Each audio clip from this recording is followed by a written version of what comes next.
My name is Taylor Kazmarek. I was diagnosed with acute lymphoblastic leukemia on May 26, 2012. Ever since Taylor was a kid, he has had a passion for baseball.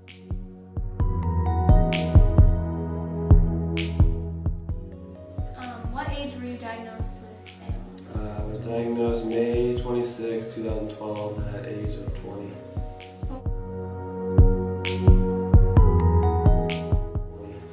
What was going on in your life when you were diagnosed? I just finished up my second year at junior college playing baseball and was awaiting the 2012 MLB draft along with going up to Alaska to play summer baseball. And complementing that also would be I was signed at the University of San Diego to play baseball as well. How did you feel when you were diagnosed? I was scared. A lot of people asked whether or not I was mad or scared, and there was a ton of emotions, but it was more scared because I really didn't know much about cancer or chemotherapy or anything like that. So. Acute lymphoblastic leukemia is a common type of blood cancer among children and some adults that develops in the bone marrow. Bone marrow is the soft bone tissue inside our bones. ALL cancer cells emerge from cells in the bone marrow known as lymphocyte cells, which are white blood cells that work with our immune system. These lymphocytes mutate or do not develop properly, which causes them to become cancerous. These lymphocyte cells can also be referred to as immature lymphoblast cells as well. Once these cancer cells develop, they begin to infect the bloodstream when they enter. Through this, they can spread throughout the body to other organs and systems. All cancer cells, like ALL, are like copying machines gone crazy. They mutate and then reproduce rapidly and spread. Hence, the reason why cancer is so difficult to treat and commonly life-threatening. Unlike most cancer, ALL does not produce tumors, but there is the downfall that ALL is acute, which means it progresses rapidly, and if not caught and treated early enough, it can become fatal within a matter of months.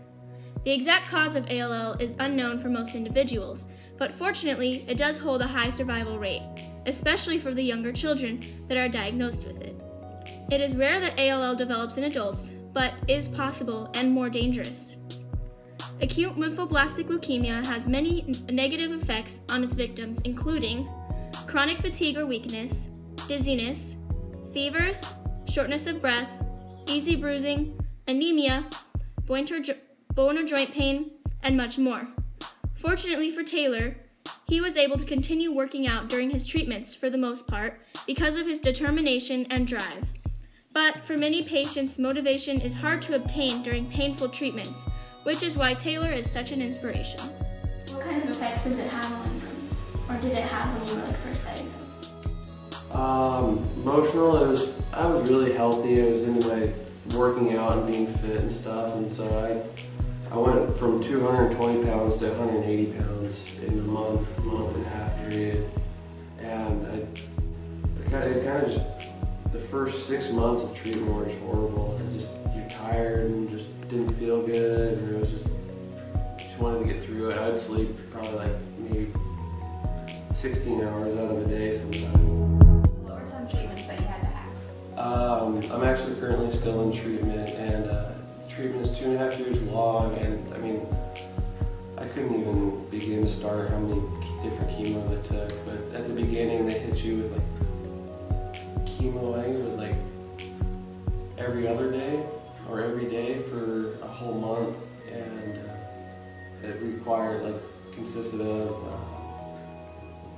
doxorubicin, methotrexate, there was prednisone, there was LT, spinal chemo, vincristine. I've probably taken over or had 10 different types of chemo put in me to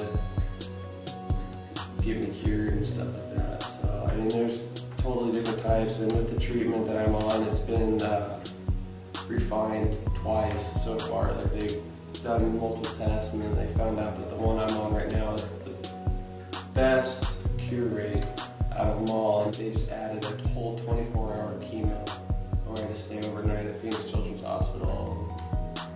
That one was a little intense, but I mean, it's gotten a lot easier after I hit the 9-month mark. And so that's where you hit the maintenance phase, and it's, you take a pill, he takes 4 pills every night, and once a week you take another chemo, and once a month I come back and get a push, an IV push.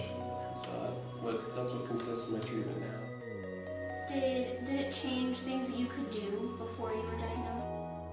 No, I actually continued to work out all the way through treatment. It was kind of surprising to the doctors. They didn't really say no to working out. They've never had anybody ask me a question like that. Hey, am I able to work out? Like, there are times where I would just work out before treatment so I would feel good during the workout, and just so I could get it in. And it made me feel a lot better when I was working out, just with all endorphins and everything else. Do you feel like it put any limitations on you?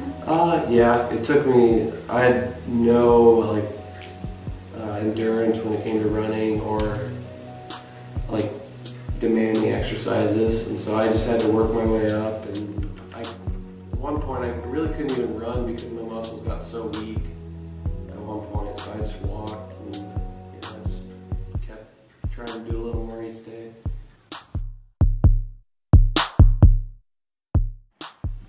Baseball, I've been playing baseball for probably 15 to 16 years, and it's been everything that I've done. It means a lot to me, and it helped me get through everything with my treatment. I took it as like a 9-inning baseball game, like my treatment, and took it in stages, and it really helped me, and it gave me something to like fight for, and like something that I really wanted to get back to doing, and at a high level of play. Like, I wanted to get back to the high level that I was at, and that was kind of my motivation and what was lingering in the back of my mind going through treatment. Because I feel like treatment can only do so much, but your body needs to have like the mentality that it's going to heal itself and kill the cancer and get rid of it. So I felt like that was what was driving my mind. And I was also looking forward to the draft. There's going to be like a higher round draft pick. The team that had been talking to me the most is the Royals, and I thought I was going to go within like the top 12 to 10 rounds. So I was like, what am I going to do about that? And USD, like everything was just put on hold. And turns out the draft was June, like 3rd, 4th, and 5th. And the Royals called me on the last day, and they had drafted me anyways after finding out about me having leukemia, which is really cool.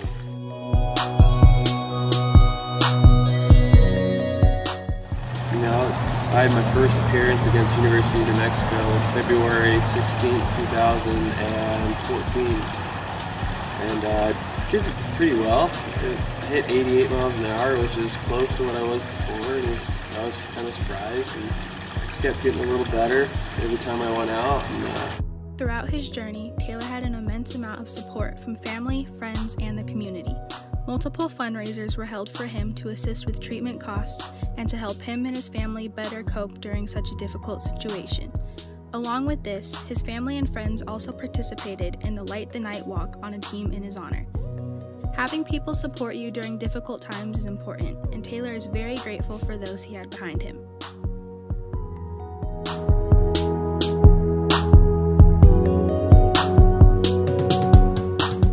I wouldn't trade it for anything. You know, I don't know, some people may say it was the worst experience of their life, but I think it was the best. It kind of, not that I needed to be humbled, but it kind of humbled me and made me realize what's important in life. And you know, it's just, now it's my turn to give back to people.